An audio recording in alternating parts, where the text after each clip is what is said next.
Hey everyone, this is MC.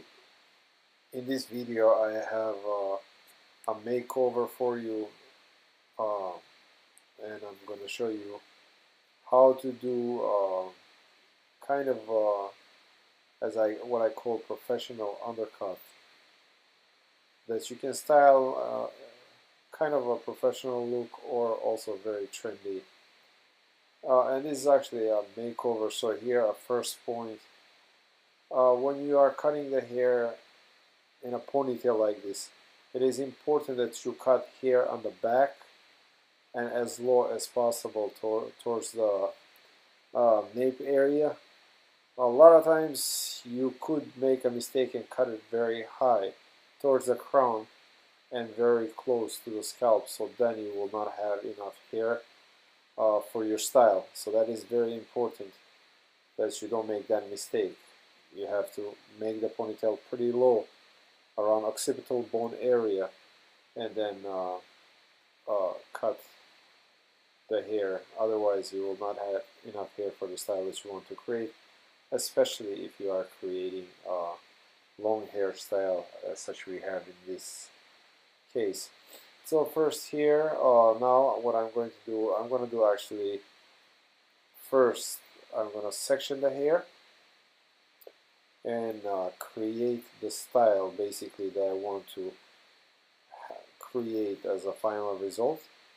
And then it's going to be easy for me. I'll have a visual for what I want to do. Basically just remove the excess hair and then you are left with the style that you are desiring.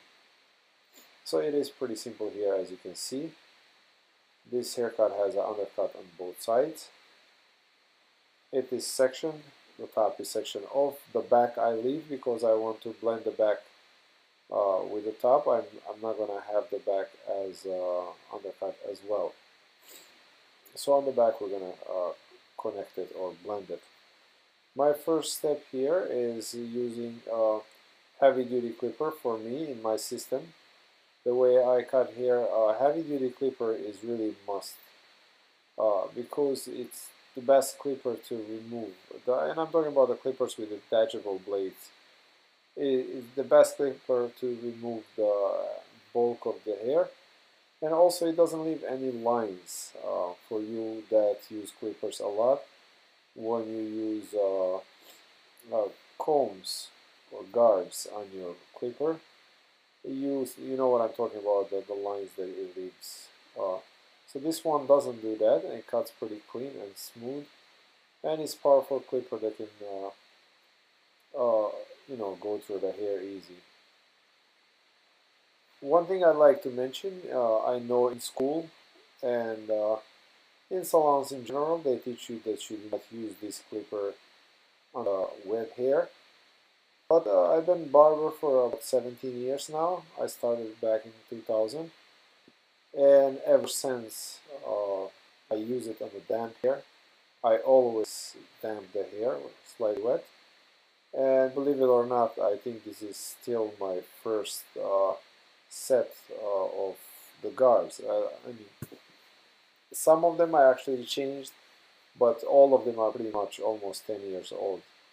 So the guards, I mean, I'm not sure why they say can I use it on the damp hair, but I mean, from my personal experience, I really don't have a problem with them. Although I do spray them with a lubricant before every almost use because I use Cool Care by Andes, and it's like one of those 5-in-1. So it has a disinfectant, it has a lubricant, and so on.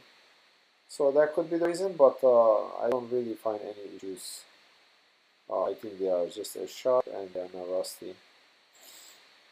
So in this haircut, I'm not gonna really go too short. I started with 1.5. I created a base for my fade for my haircut, uh, and now I'm gonna use my fading clipper here, and I'm just gonna do taper in the back, and then I'm gonna keep it at 1.5. I'm not going to do here like really zero fade or anything like that. So once that is done, now I'm gonna use scissors here just to remove the bulk quickly, right? So once I remove this bulk, I'm going to work on blending it with a razor. So this is one way where you want to remove the bulk quickly and then use razor for blending. However, I have noticed from the comments and people that call me for the classes, a lot of my viewers are actually students, and I've been showing most of the time in most of these videos quite advanced techniques. So I've decided in my next video that is coming up, it's going to be on the kid's haircut. It's already done, so it should be out next week.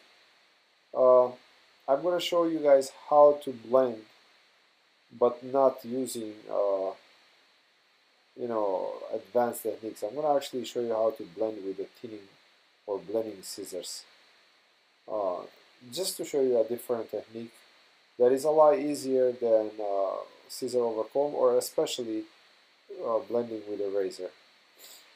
So it's a different technique. You can get good results as well, as you will see, and that way you can kind of if you are struggling with these advanced techniques that I'm sharing with you, you can always fall back on something that's more simple but can give you a really good result as well. At least it can get you out of the trouble.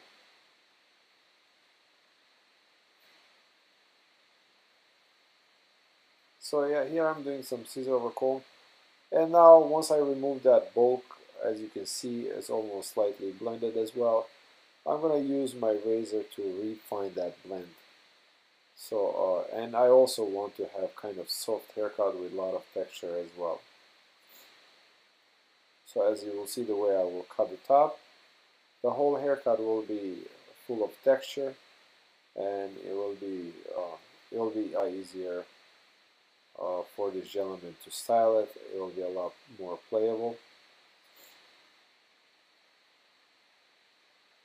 And here, quick clean up with the edges of the lines. You can leave this for the end, or you can do it now. It really doesn't make any difference. Sometimes do it over, at the end of the haircut. Other times I'll just do it in the middle of the haircut. Depends how I feel or what is really the closest to my hand sometimes. Now the top. This gentleman has extremely thick hair, so a razor will be really excellent tool for his cutting, because I will start from about 2 inches from the scalp, and I will first thin the hair and then I will remove the length. So in the same time, in the same section that I'm working on, I will be thinning the hair, creating the texture, and then on the end of the design.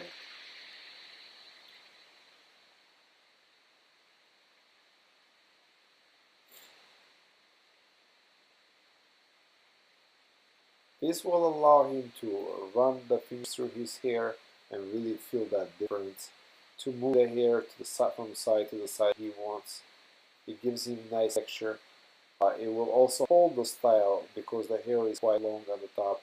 So it will hold the style because you have some short hair there and have some long hair. And short hair kind of gives a support to the long hair. It holds that volume and the style. It doesn't just fall flat. So that's really a beautiful technique of a razor. I do use razor a lot for this type of work. However, I see, especially now that I've been into world competition, and I meet like different stylists, and especially the coach and so on. I see some of them like to use thinning shears. I'm not that big fan, but I am not against it either. So I mean, if it works for you, it works for you. It's great. So either or I think is fine, but I prefer myself razor. However, I will be showing you techniques with the blending shears as well, or scissors, however you like to call them. So once that is done, now you can just go back with the scissors and see if the cut is even. If it's not even, you can just kind of remove any like excess hair. But as you can see, I have done pretty good job here with a guide. So I follow the guide pretty good, and it looks looks okay. What I'm doing now here, actually, I'm creating some eternal layers, what I like to call. These layers, they are so subtle and smooth, so now when he pushes his hair back, it kind of almost blend with the shorter sides. So you will see on the end when I style the hair, you'll have some kind of like saddle layers, like you know, inside that connect the sides with the top.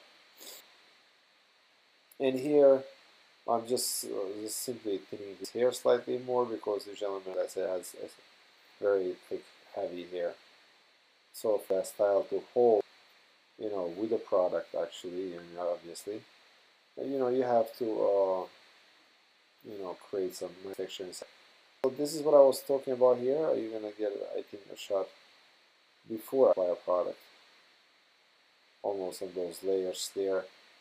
And it's not 100% connected. You can, inside there, you have layers that kind of give you that, you know, nice look and also hold the style. And here, quick shape up. You can use shaving gels or creams or anything like that. But you know, to get like really those crisp lines, you know, doing a dry shave is actually, they come back. But you have to use a short strokes. You shouldn't really use long strokes on the dry skin. All right, now for the end, look all that texture that he has through his hair. You can see the short and long. You apply the product. I mean, I chose a wax for this hair, and then until the wax takes the hold, I just use some hairspray so that way the style holds until the hairspray grabs hold. So now you can see those layers, the eternal layers that I was talking about. You see how it almost blends. You have a long top and the sides are disconnected, but you can see here how they almost, to some extent, you know, kind of blend. And this is why I like to call this professional undercut with a pompadour.